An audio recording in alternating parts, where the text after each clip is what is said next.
बालक शौनकादि संतजन कहते हैं, धन वृद्धा बल वृद्धा आयु वृद्धा तथैव च ते सर्वेपि ज्ञान वृद्धा किंकरा शिष्य किंकरा। कोई धन में बड़ा होता है, कोई बल में बड़ा होता है, कोई आयु में बड़ा होता है, पर सज्जनों वही सबसे बड़ा है जो ज्ञान में बड़ा है, चाहे वो कोई छोटा बालक ही क्यों ना हो। तो यहां 88,000 शौनकादि संतों ने सूत जी महाराज से कुछ प्रश्न किए। अज्ञान ध्वांत विध्वंस कोटि सूर्य समप्रभा सूताख्यायी कथा सारम मम कर्ण रसायनम। बोले कोई ऐसा उपाय बताओ जिससे अज्ञान का खंडन हो, क्योंकि आपके पास तो इतना ज्ञान है। कितना? बोले करोड़ों सूर्यों के समान, कोटि सूर्य समप्रभा। तो महाराज कुछ उपाय बताइए। संसार में लोग इतने दुखी हैं कि जीने का कोई साधन नहीं दिखता है।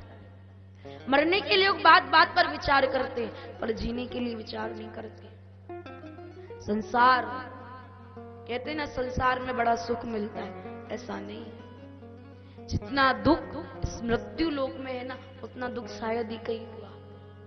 सुख दुख आते रहते हैं, उनका आना जाना कार्य है, पर जीव को अपनाने का भी कार्य है।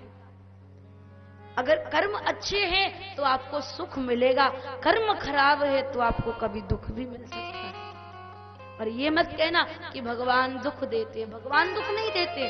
आपको अपने कार्य के अनुसार है ना, आपको उसी कर्म के प्रभाव से सुख दुख मिलता है। भगवान नहीं देते किसी को, भगवान तो मात्र कृपा बरसाते हैं। तो सज्जनों 24 घंटे भगवान ने दिए, कभी भी 24 घंटे में हम भगवान का भजन नहीं करते। करते हैं क्या? नहीं। दिखावा तो बहुत करते हैं, माला लेकर बैठ जाएंगे, तिलक चंदन लगा के बैठ जाएंगे, और भगवान का मन से भजन नहीं करते। और भैया दिखावटी भगवान को भक्ति पसंद नहीं है। भगवान दिखावटी भक्ति से प्रसन्न नहीं होते।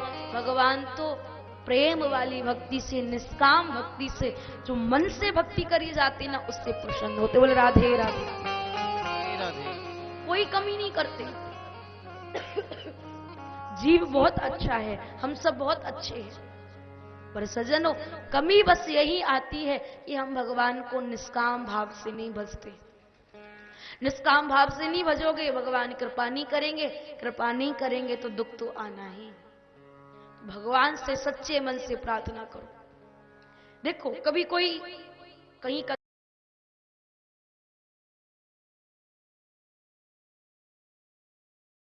बोले काम करते, फलाना व्यक्ति बड़ा प्रतिष्ठित है, उसको निमंत्रण देते कि वो हमारे यहाँ कथा सुनने आए। कोई कोई तो ऐसे होते हैं जो बड़े भावुक होते हैं, 3 घंटे ही कथा सुनेंगे। कोई कोई ऐसे भी होते महाराज इस पर 2 मिनट निकालना भारी पड़ जाता है। होता है या नहीं? सही बात है ना? सोचो किसी को निमंत्रण दिया, आपने इनविटेशन कार्ड भेजा, वो आ गया, बोले फलाने व्यक्ति ने निमंत्रण दिया, चलो चलते ही है। आए 3 घंटे में 50 बार घड़ी देखी, बोले अभी ये कथा सुन के नींद आ गई, तो महाराज कोई फायदा नहीं है। आओ वो व्यर्थ, समय निकाला वो व्यर्थ, और आपको ना कोई फायदा हुआ 3 घंटे में, ना किसी देखने वाले को फायदा हुआ। आपको फायदा कब मिलेगा? जब आप मन से भगवान से प्रार्थना करोगे। भले 3 घंटे में अगर 3 मिनट भी भगवान को ध्यान से भज लोगे ना, उसी में ही आपको फायदा हो जाए। प्रत्यक्ष प्रमाण है, विश्वास के साथ में आपको ये बात कह सकते हैं। पर भाव से भजो, कमी भाव से भजने में ही हो जाती है। ये जीवन एक बहुत बड़ा अजगर सर्प है। काल व्याल मुख ग्रास त्रास नृणास है तवे। ये कलयुग बहुत बड़ा अजगर सर्प है, हम इसके मुंह में बैठे, और कब इसने अपना मुख बंद किया और कब हमारी चटनी बन गई हमें तो पता ही नहीं चलेगा। इसलिए कथा भागवत में आओ, मन लगाकर कथा सुनो, चाहे बच्चे कुछ करें, चाहे घर में कुछ हो, पर भाव से कथा सुनो। कहते हैं संत लोग, तुलसी पिछले पाप से बहुत ध्यान से सुनना। तुलसी पिछले पाप से हरि चर्चा न सुहाए, कै सोवे कै लड़ मरे और कै घर को भग जाए। मतलब समझे? तुलसी पिछले पाप से, कोई पिछला पाप पूर्व जन्म का कोई ऐसा हो जाता है जिससे भगवान की कथा भागवत समझ में नहीं आती। तुलसी पिछले पाप से हरि चर्चा गए हो ना। आज शोभा यात्रा जो कलश यात्रा निकली है उसमें थोड़ी भक्तों को थकान हो गई, आपसे नहीं कह रहे, जो और भक्त होते हैं उनके लिए। तुलसी पिछले पाप से हरि चर्चा न सुहाए और कै सोवे कै लड़ मरे। कोई बगल में पड़ोसी बैठा रहता है ना, जो कथा सुनने वाले भक्त लोग, कोई ऐसे होते, बोले तेरा पैर ऐसे जा रहा है, तेरा हाथ ऐसे जा रहा है, सही करके बैठ, उसी में लड़ाई हो जाएगी। कै सोवे कै लड़ मरे और कै घर को भग जाए, क्या तो घर चले जाएंगे। पर भैया ऐसे जो भक्त होते हैं ना वो ठीक नहीं होते। और ठाकुर जी की कृपा है कि हमारे पांडाल में हमारे जो भक्त विराजमान है ना वो ऐसे नहीं है, वो तो बहुत बड़े भजनानंदी भक्त है। बोले राधे राधे। अरे भैया एक तो आपकी तारीफ कर रहे हैं, जोर से बोलिए ना राधे राधे। राधे राधे। जोर से एक बार राधे राधे। राधे राधे। तो सज्जनों, भगवान की कथा, भगवान का भाव, भगवान का भजन मन लगाकर प्रेम से करना चाहिए, जिससे कि ठाकुर जी प्रसन्न हो। तो सज्जनों, जीव चिंता ज्यादा करता है, चिंतन कम करता है। आवश्यक क्या है कि वो चिंतन करे। कलयुग में जीव की आयु बहुत कम है, 100 वर्ष कहते हैं, पर 60-70 वर्ष में कहानी खत्म हो जाती है। नहीं जी पाता है 100 वर्ष, शतक पूरा नहीं करता है। पर इसमें भी जिनके ऊपर ठाकुर जी की बड़ी कृपा होती है ना, जिनके ऊपर ठाकुर जी की महती अनुकंपा होती है ना, उन्हीं को ये 60-70 वर्ष जीने के लिए मिलते हैं। अब उसमें भी चिंता करोगे तो कहां से काम चलेगा। देखो एक सूर्य, अब गर्मी आने वाली है महाराज, एक सूर्य को इंग्लिश में कहते हैं सन, कहते हैं ना सन।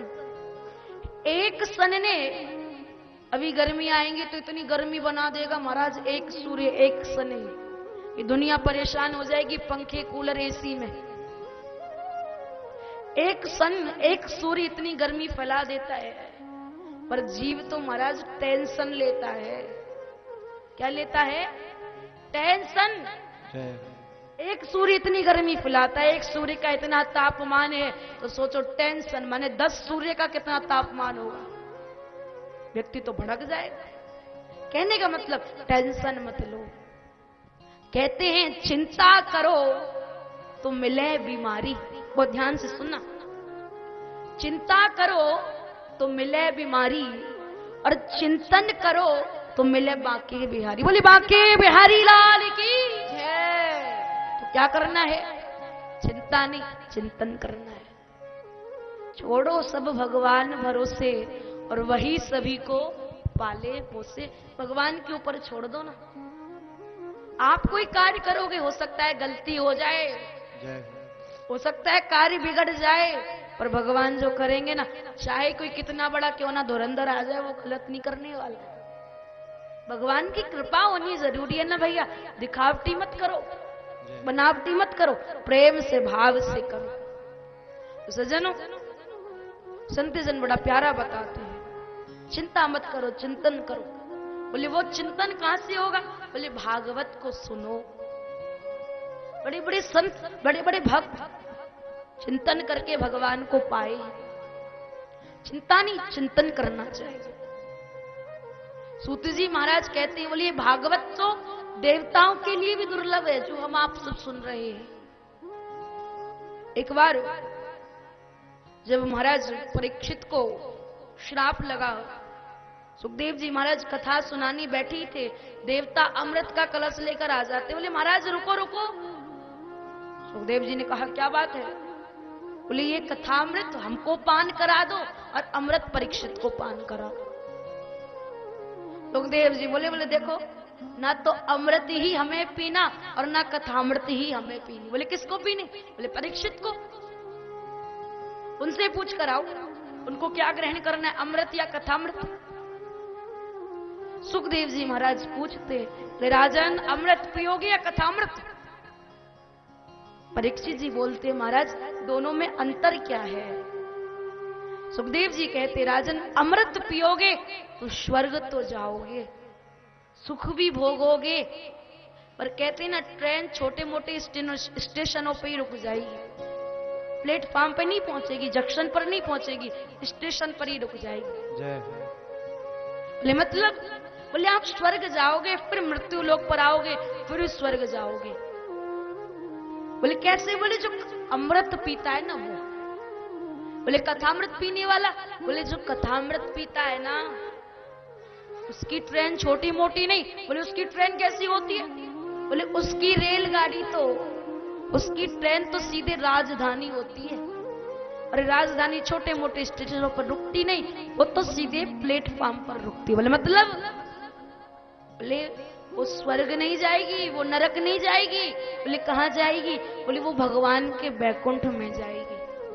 बैकुंठ चलेगी, भगवान का दर्शन हो जाएगा। बोले राधे राधे। बैकुंठवासी भगवान की जय। सुखदेव जी महाराज कहते, राजन क्या पान करना है? परीक्षित जी बोले, महाराज भगवान का कथामृत। अरे इस आने जाने के चक्कर से तो छूटना है, कथा सुनाओ ना प्रभु। तो सज्जनों, सुखदेव जी ने कहा राजन ले जाओ। राजा परीक्षित मना करे, जाओ ले जाओ ले जाओ। अब महाराज देवता सुनते, देवता तो आश्चर्य में पड़ जाते।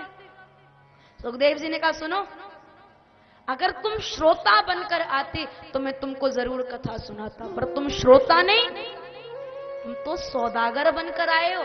सौदागर माने आप लोग जानते कि नहीं? जो सौदा करने वाले होते, जो सामान लेने और बेचने वाले होते। बोले तुम श्रोता बनकर नहीं, तुम तो सौदागर बनकर आए हो। और भैया सौदागरों की जगह यहाँ नहीं है, वो भगवान की कथा में नहीं है। बोले सौदागरों की जगह कहाँ? बोले सौदागरों की जगह होती है दुकानों में। जय। तो वो दुकान पर जाए, कथा भागवत में नहीं है।